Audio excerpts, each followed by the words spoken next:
Hello, in this video I'm gonna show you some camera tips and tricks that you might consider helpful on OPPO A60. So let's open the camera.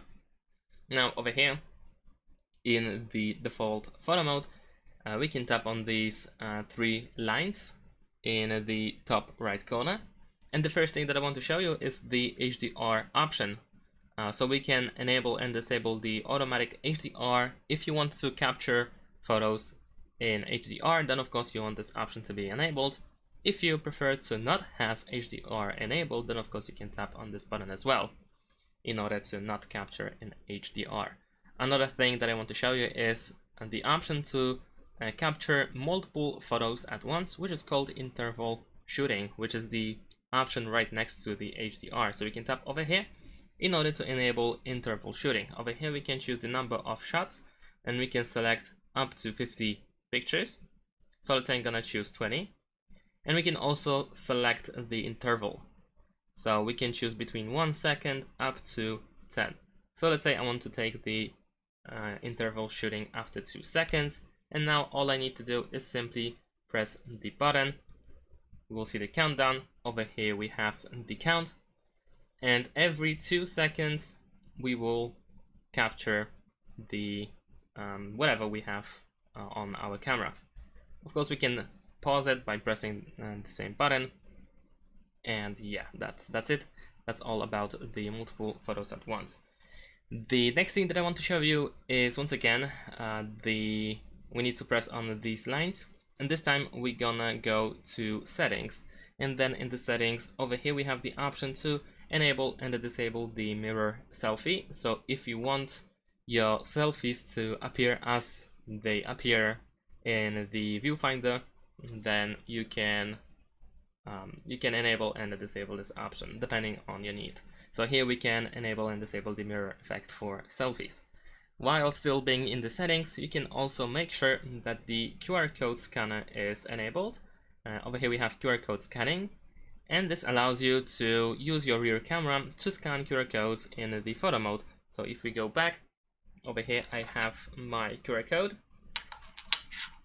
and all I need to do is simply point my camera to the QR code in order to see the link at the bottom, and I can press the link in order to open it in the browser. A very cool feature that allows you to quickly scan QR codes when needed. The next thing that I want to show you is once again accessible in the settings, and this time we want to go to volume button action over here. Here we have three options. We can choose volume, which means that if we press the volume up and volume down button in the camera app, then we will simply change the volume of our device. We can also choose shutter, which means that we can capture a photo. We can take a photo by using one of these two volume buttons, which is also pretty cool.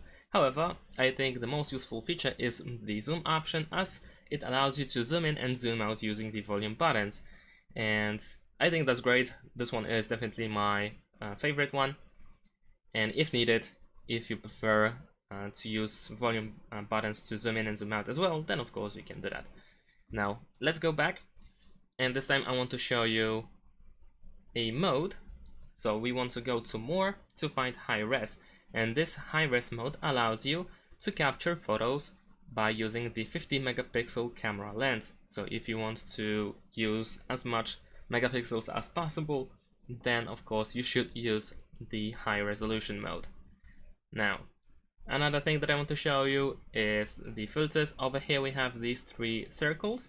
We can press on them in order to find filters. So I'm gonna actually use the phone. Over here we have several filters that we can immediately apply to our camera. We have vivid, we have warm, we have cold, gray, mono, and so on and so forth. So if you don't want to spend much time in the post-processing by selecting different filters, you can apply them immediately in the camera. If you want to remove the filter later on, then of course you want to go back to the original one. This of course also works in the front camera by using the front camera. And last but not least, we can also switch to the video tab, or the video mode actually. And this time in the middle at the top we have the information about the resolution. So by default we have 720p selected, And if you want to record videos in full HD, then of course you want to switch to 1080p. Unfortunately, 60 FPS is not available on this device, but still we have access to 1080p. So in order to make sure that you capture in the highest resolution possible, switch to 1080p. Thanks for watching, leave a like and subscribe to my channel, and see you in my next videos. Bye!